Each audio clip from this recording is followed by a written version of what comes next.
a window of legal action from any form of oppression and a safety net for landlords against tenants. Speaking on the matter, Senate President Ahmed Lawan directed the committee to report back in 4 weeks.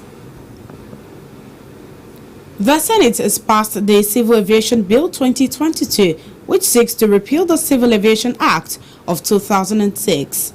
The passage of the bill followed the consideration of a report by the Committee on Aviation.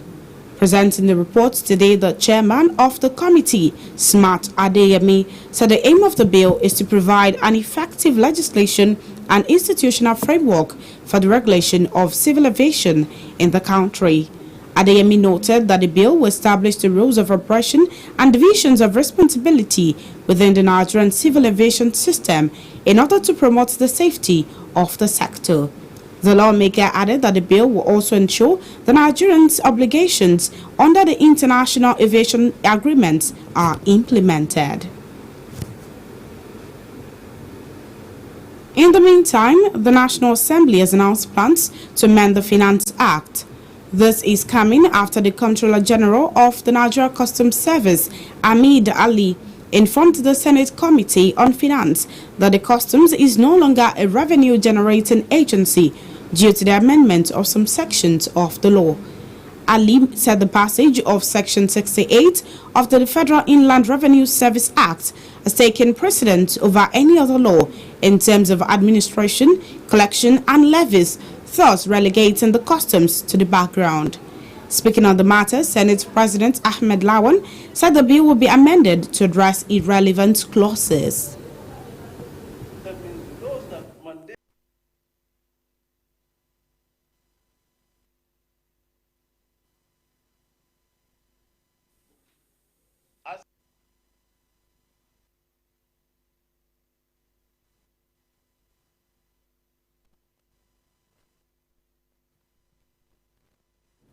A coalition of civil society organizations has called on Nigerians to demand accountability from the members of the National Assembly. Speaking with newsmen in Abuja, the leader of the coalition, Anthony Ubani, charged the lawmakers to always sponsor and pass bills that are relevant to their constituencies. He noted that the organizations will collaborate with the National Assembly to promote legislative accountability for the good of all. Ubani also expressed optimism that with the Stewardship Appraisal Initiative and the partnership with lawmakers, good governance and effective service delivery will be achieved.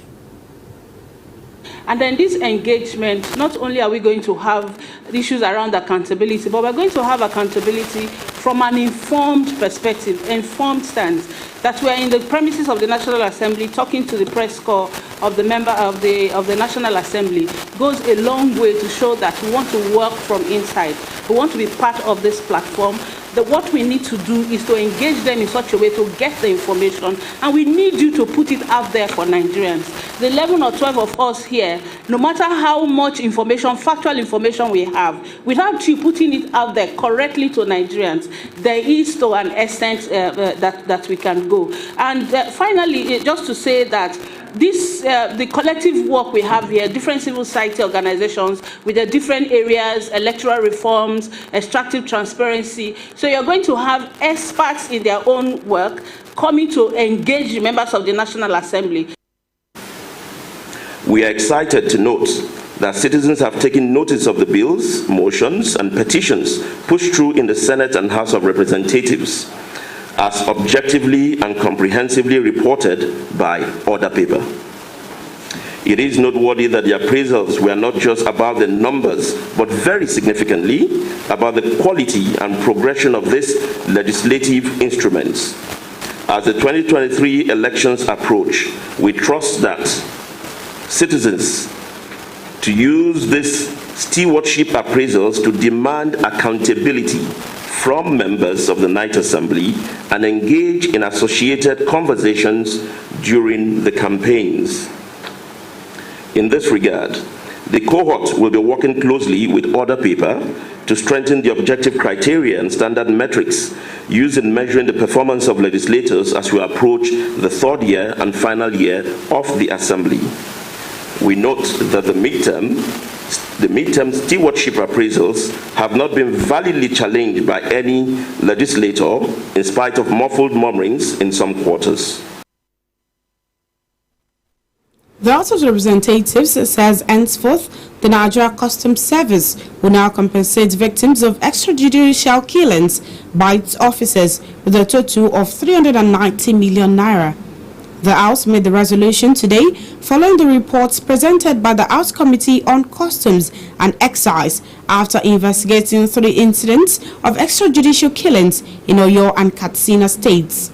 Presenting the report, the chairman of the Committee on Customs and Excise, Leke Abejide, said officers involved in the killings of innocent must be brought to book, prosecuted and punished accordingly to serve as deterrent to others. Abejide further noted that life has no duplicate and cannot be replaced once lost. The lawmaker also urged the service to deepen its engagement with traditional rulers, community stakeholders and host communities, adding that constant conflict with communities is counterproductive and unsustainable.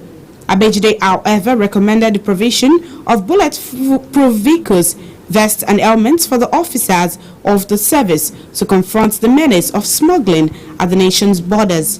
The House had earlier called for the investigation of the unrest in a semi-local government area of Oyo State due to the killing of indigents by the men of the Nigerian Customs Service. As the get-rich-quick trend continues to rise in the society, Impact News crew today went round town to sample the opinions of people on the menace. Speaking on the development, some students of the University of Ibadan attributed the trend to unhealthy parenting and greed on the part of the youths. Ayoluwa Oyeyemi completes the report. The rate of fraudulent activities among students have been on a hike. There has been issues of ritual killing, kidnapping, and yahoo activities, following the rising trend of the get-rich-quick syndrome. To counter this development, Impact News crew today went round town to sample the opinions of the people on the matter. Expressing their views, some students of the University of Ibadan said the menace is on the increase due to peer pressure and greed among the youths. Peer pressure, because most people, when they come into university, they are coming into a new life, so they really don't know which friend to choose, which friend not to choose. So, and most people used to fall victims of peer influence. People get unnecessarily oppressed from the media. They see things and they want it, and they can't go through the work or the process that it takes to have those things. They just want to cut corners.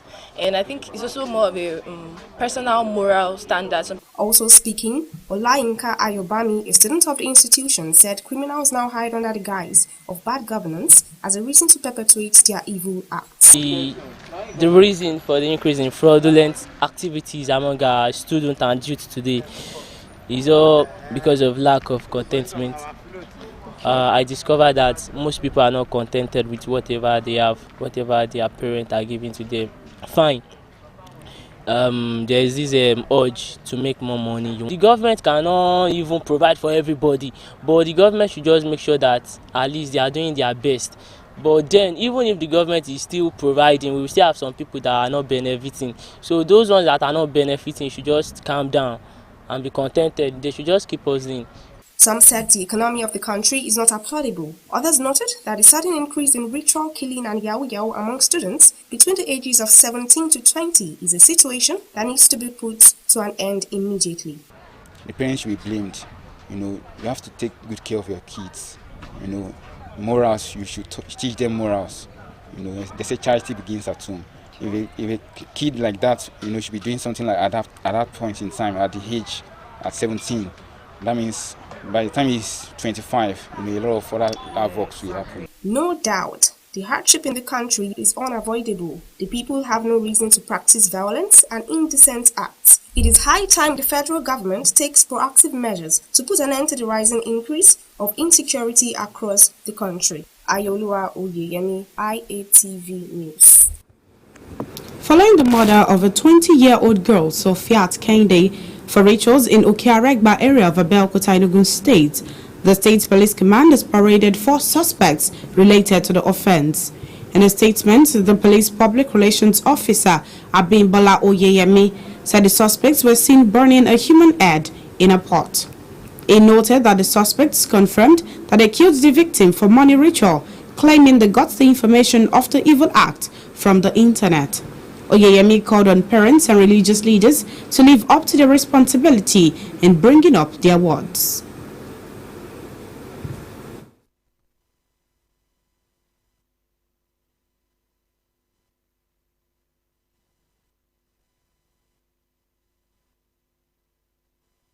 The four of them, they are here. They have confessed to the crime. The pot you are seeing in front of them, that is the pot they use in burning the head of that innocent young girl who was cut down in her prime, simply because some people want to get rich quick. It's a very, very disturbing incident, because this can only be described as the superlative degree of callousness.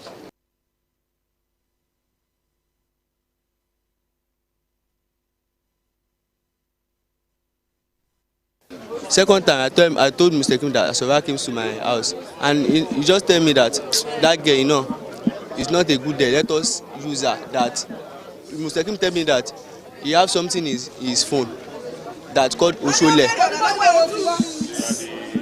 That's called Oshole. And Mr. Kim, I'm not saying that Oshole. Where you do seen it? He said that he's seen it on Facebook, and he screenshots it.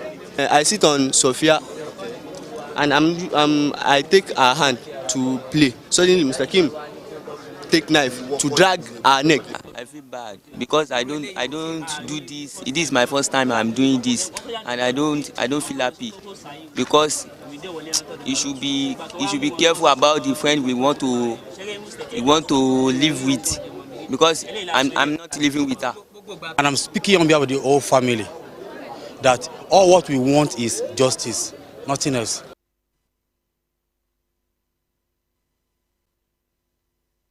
If this thing has not been done, or this thing has not been encouraged by parents, if parents have been taking care, very good care of their children, I don't believe that any properly brought up child will want to embark on this type of criminality. In a related development, the Ondo State security outfit Amotekun has paraded 150 suspected ritualists in the state. Parading 32 of the suspects, the state commandant of the corps, Adetunji Adeleye, said they were arrested for kidnapping, armed robbery, vandalism, underage grazing, possession of firearms, and rituals. Adeleye explained that one of the suspects, Timothy Odeniyi, who was arrested for ritual killing, was in possession of human parts at the Sabo area of Ondo town.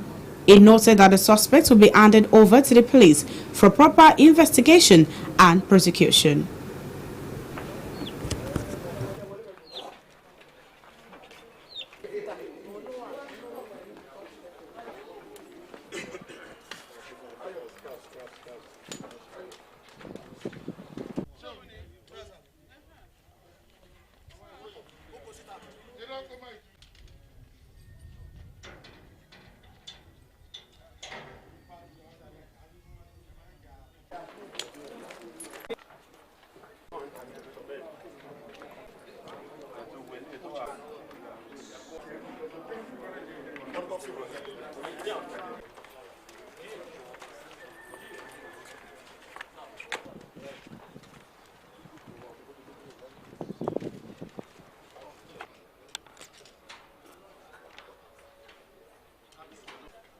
Here, who was caught and arrested with legs and hands of human being wrapped in paper. And upon interrogation, he took us to where he severed the body of the person killed. Some of them are ritualists, some suspected armed robbers, some of them are suspected kidnappers.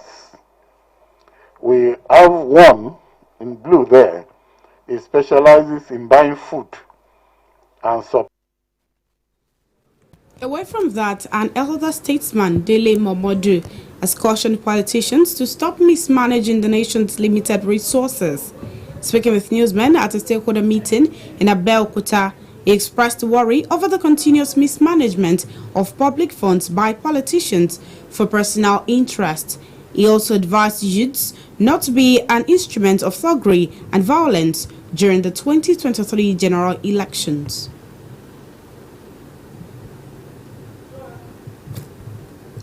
Godfatherism has become a universal issue in the political development of many countries and the central point of political vandalism, Nigeria inclusive. This is due to its over-concentration of authority in the political space. Speaking on the development, Nigerians have noted that Godfatherism is an inescapable phenomenon as it is a political pattern inherited over the years. Taiwo Olanriwaju completes the report.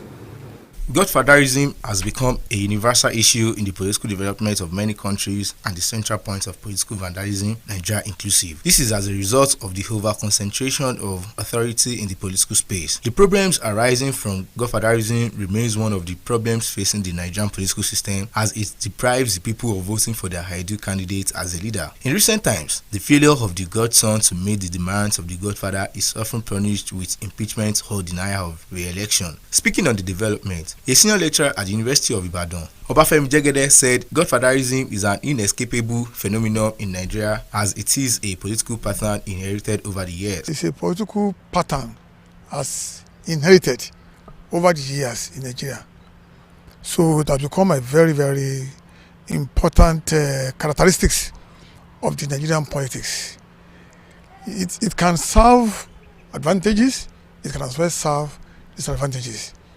It's almost like inescapable phenomenon, at least in the nascent Nigerian democracy. It is inescapable at this level to have Godfatherism. We really wouldn't be able to escape it. But over the years, it will reduce. And I think it's reducing over the years. Later, as we get more mature, it will be reducing. And at a particular point, it will no longer exist. Jegede helped on the need for the sensitization of the masses, not leaving behind the political elites. I've been advocating for public education, that the Nigerian, populace or the Nigerian people should be educated politically, and that to me is still the major burden or problem of the present political landscape of this nation.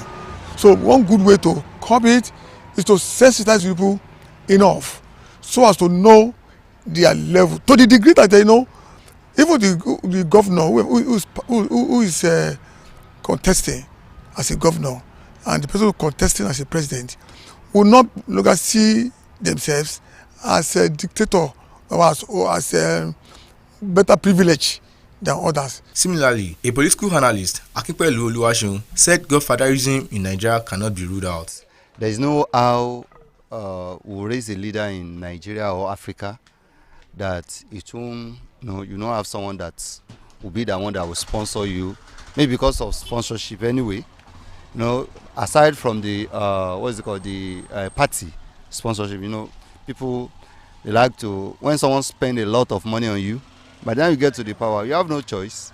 You have to reckon with the person, so it can never be ruled out. Oluwaseun said unless the political space is reshaped and restructured like it is done in advanced countries, the trend will continue into coming generations. What we can do is that if we can maintain the level of politics in advanced country, in developed world, that is when it can be ruled out. But presently, in Africa, in Nigeria, there's nothing we can do about it. No doubt, the conflict arising from Godfatherism has become one of the greatest problems facing the nation's political system. As the 2023 general elections draw near, there is a need to enlighten the people on the negative effects of political Godfatherism on the development of the nation. Taiwo Olanriwaju, HITV News.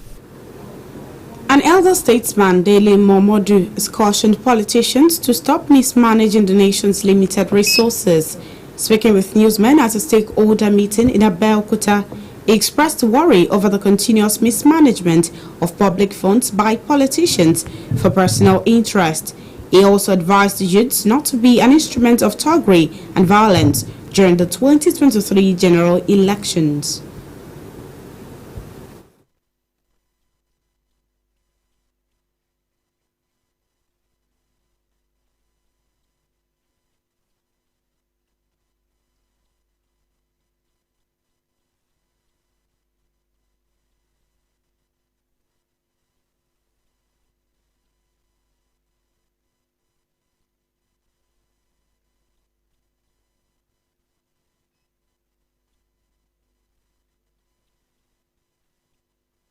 It's about the determination of one leader to do what is right. And one of the things we need to cut urgently is waste in government. A lot of Nigerian politicians come to government to enjoy what they could not enjoy in their private capacity. The moment you reduce how much you waste on politicians, you will see that there will be money for development. There will be money for projects. I know that leadership is about managing people and resources. It's not about politics. The reason why Nigerians do what they do today is because nobody holds them accountable. You must have an accountable government. You must have a government that knows its onions, and you must have a good team. Because leadership is not just about you, it's about your team.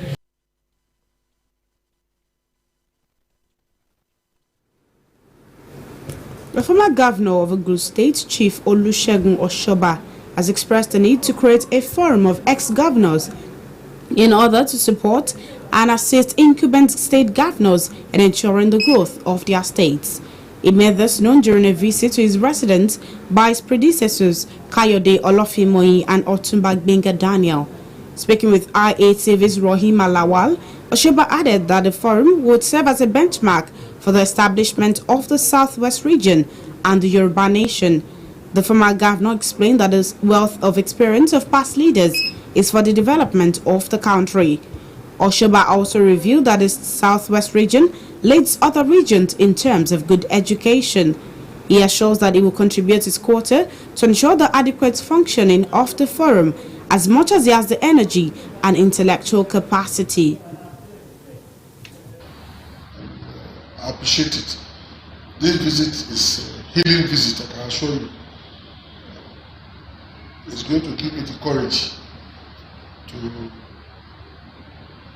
expedite the healing process that I'm going through at the moment. I must say that publicly, I want to say it, that I'm proud to have been associated with you, at least the two of you. You are both my predecessor and successor. After 1993, he succeeded me, and he presented before my coming back in 1999. The Commodore you handed over to me in 1999. I must say that the standard of performance of new military governors, both before and my coming in, I would say, high standard, high level of governance. It's unfortunate that over time, this level of standard is not the same anymore. And I'm proud to say that both military governors in the two different republics, starting from General Balogun, the first governor of Ogun State, to the likes of Popola, Raji Lasaki, Ewand, Admiral Joseph, Commodore Olofimoye, Colonel Akitonde, you all served with total dedication and level of incorruptibility. So I'm proud to have been associated with you. I'm not ashamed. I assure you, and I think we have to look at it. Maybe at some point, we former governors may have to come together to start a kind of project of advising governors in the state and use that as a benchmark for the whole of Southwest and the Yoruba nation as to the role that I should play is all of us. We are now elder statesmen to a large extent. All of us must come together as people have successfully governed, none of us is a failure, successfully governed their state, Ogun State, because I take all of you now as indigenous of Ogun State, irrespective of whether. As the federal government announces plans to feed 10.4 million out-of-school children in the country, Nigerians have called on relevant stakeholders to ensure that the process is well monitored to avoid mismanagement of funds. The media views known in a chat with IATV's Oluwayemisi Okpeodu on today's edition of People's Forum. Some of them further noted that the program might be ineffective due to the rising cases of insecurity in the country.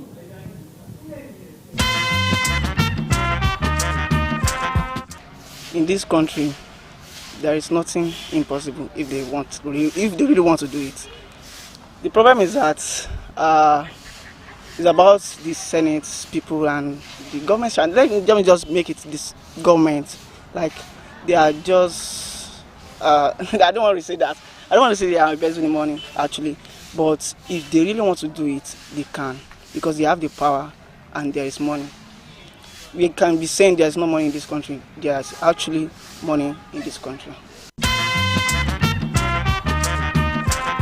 Obviously, is a way for them to get money. I don't think it's achievable. I think it's just an empty promise. The money that they want to use to feed, they should just probably use it to get jobs, preferably, instead of trying to feed people. They will obviously finish the food one day. I think they should provide more employment opportunities. I can say yes and no. This is because if there is a proper plan, the money can be disbursed. But when the money is disbursed, before you get to the exact point where it is sent to, exact place where it is sent to, it might have been mismanaged or cut short. That one is impossible. If we are feeding people out of school, it's impossible because there is no rallying ground for such activities and for such a development for say. You can't be feeding somebody that's out of school because there's no way to locate them. You can't locate them in their parents' house.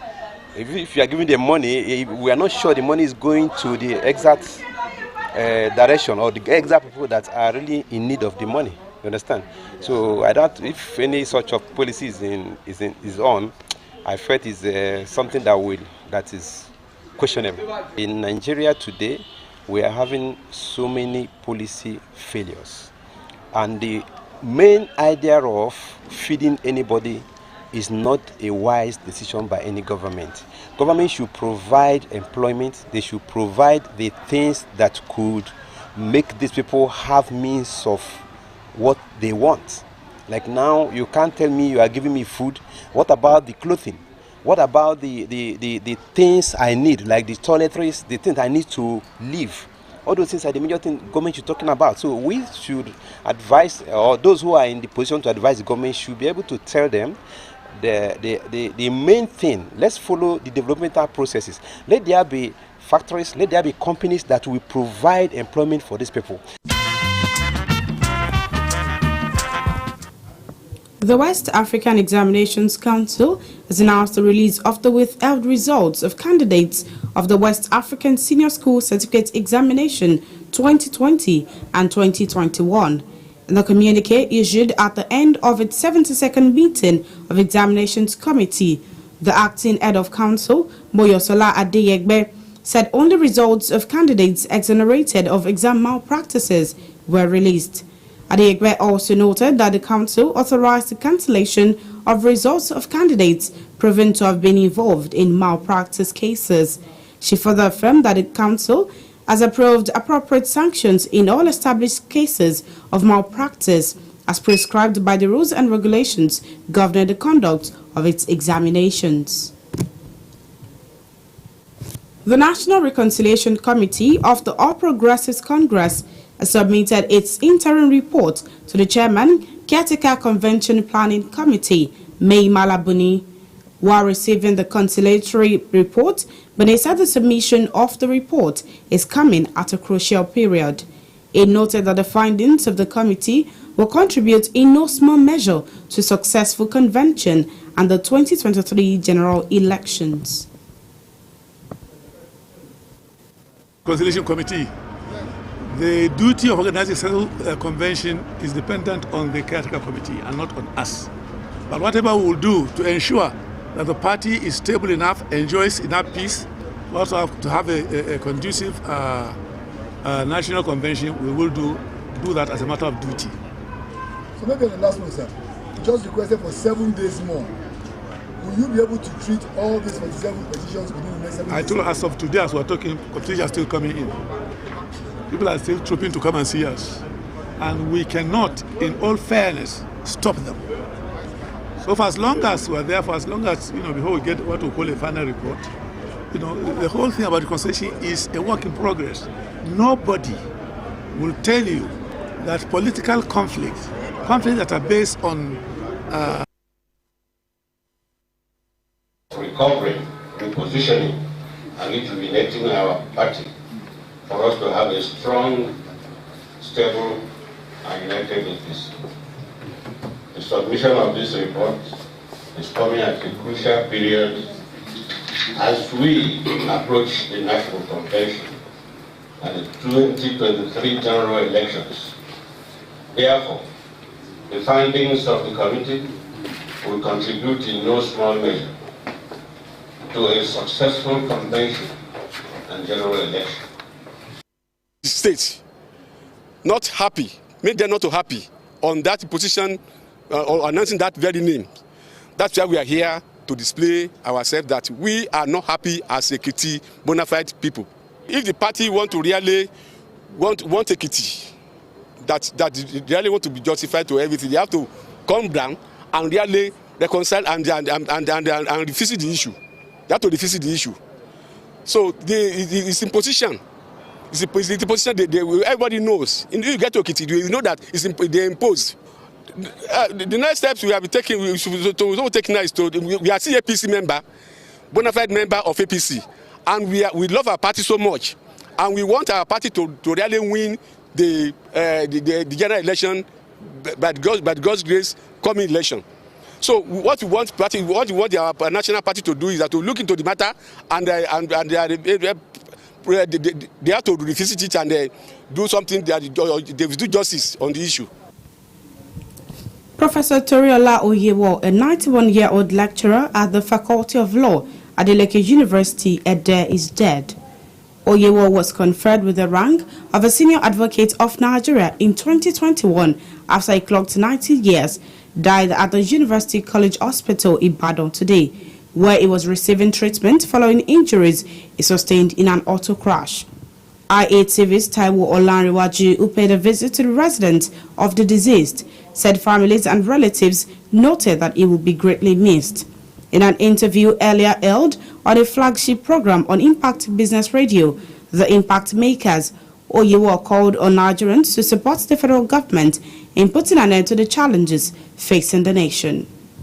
Professor Toriola Ajagbe Oyewo, a senior advocate of Nigeria, an erudite scholar who lived a fulfilled life, born into the family of Oyewo, passed on today at the age of 91. Speaking about his demise, one of the wife of the deceased, Mrs. Iyabo Folashade Oyewo, described him as a social scholar and a disciplined man, added that he will be greatly missed by friends and people who has drank from his wealth of knowledge. Thank God for his life, because he's an old man and he has lived a lively life. He's so social. He always moves with young people, not his own age, because his friends are older than him and they are not social. So he prefers young boys, young people. He play with them, go out with them, and he always encourages everybody around him. On her part, Mrs. Olufumlayo Oyewo described Professor Oyewo as a disciplinarian, pleasant educationist, adding that he will be missed for his social activities and everything about him. Daddy was a pleasant man. He's an educated person. He likes reading. Apart from reading, he's a socialite. He was a socialite. He likes going to parties to enjoy himself. He's a very pleasant person. And he likes everybody. Speaking about our late father, one of his children, Adekiton Adeagbo Oyewo, described him as loving, caring, and studious. Adeagbo added that her father lived a fulfilled life and he will be missed for his good deeds. My father lived a fulfilled life. Although it's sad that he left in this manner, I've always said it that I desired that my father would just sleep and pass on in his sleep. But God knows best. And so the way it happened, I give glory to God. And so all I can remember him for is that he was very brilliant, very sociable, very caring and loving. I really miss him. Also speaking, Pastor Akinloye Adeagbo, an healer to the deceased, described him as a kind and loving person, saying he's always happy, joyful. He added that nothing bothers the late Toriola. Adeagbo Toriola Oyewo was an erudite person, was a very wonderful, dynamic father, a kind and lovely person, always very happy, always very joyful. There's no sad moment with him. But we want to really thank God for his life. Taiwo Olaniwaju, IATV News. Over now to Isaiah Akirami for stories from the exciting world of sports. Hello, good evening. Welcome to the sports segment. Championship side Stoke City have signed Nigerian striker Josh Maja on loan from Girondins de Bordeaux. The Porters confirmed Maja's signing on transfer deadline day, disclosing that the loan move is for the remainder of the season. Maja launched his first team career with Sunderland, scoring 16 goals in 41 league appearances, which brought him to the attention of Bordeaux. He joined the French club in January 2019 and scored 12 goals in 52 appearances. He spent the second of last season on loan with Fulham in the Premier League, scoring 3 goals in 15 appearances. Away from that, Egypt defender Ahmed El Ghazi has been ruled out of the remainder of the 2021 African Cup of Nations due to injury. El Ghazi ruptured the tendon of the abducted muscle during Egypt's quarter-final victory against the North African rivals Morocco on Sunday. The experienced centre-back was replaced at half-time by Mahmoud Trezeguet, who netted the winning goal for the Pharaohs in the game. El Ghazi has become now the 7th Egyptian player to pick up an injury during the AFCON after Mahmoud El Shanawi, Mahmoud Abu Gabal, Mahmoud Amdi Elwesh, Akram Taufik, Ahmed Fetwal, and Amdi Fati. In other news, fullback João Cancelo has signed a new contract with Manchester City, extending his stay at the Etihad Stadium until 2027. Cancelo's deal had been due to expire in 2025. The Portugal international, who joined from Juventus in 2019, has made 106 appearances for the club, winning 3 major trophies. Since signing from Juventus 3 years ago, Cancelo has won 1 Premier League title and 2 EFL Cups. This season, he has made 30 appearances in all competitions for City, scoring 3 goals and registering 8 assists. And lastly in sport, Utah Jazz forward Joe Ingles is out for the season after an MRI scan showed he has suffered a torn ACL in his left nail. He suffered no other structural damage to his nail, and surgery on the injury will take place in the next several weeks. Ingles suffered the injury in Sunday's 126-106 road loss to Minnesota Timberwolves. His left knee appeared to buckle as he drove to the basket and was eventually helped off the court, but wasn't putting any weight on his left leg. The Target Center crowd went silent as Jazz teammates and staff surrounded Ingles. That's all we have for you in the exciting world of sport. My name is Isaiah Akira. Thank you, Isaiah. On the foreign scene, a huge landslide triggered by the heaviest rainfall in Ecuador has killed at least 16 people in the capital, Quito. In a statement, officials note that mud and rocks were carried down the slopes of a volcano which overlooks the city. Also, a recreation ground was engulfed, as were 8 houses and cars swept away. At least 46 people were injured in the incident. Weather experts said the amount of rain that hits the mountain is almost 40 times more than had been forecast. Anu Oluwapo Omorinde has more stories from the foreign scene. Opposition figure in the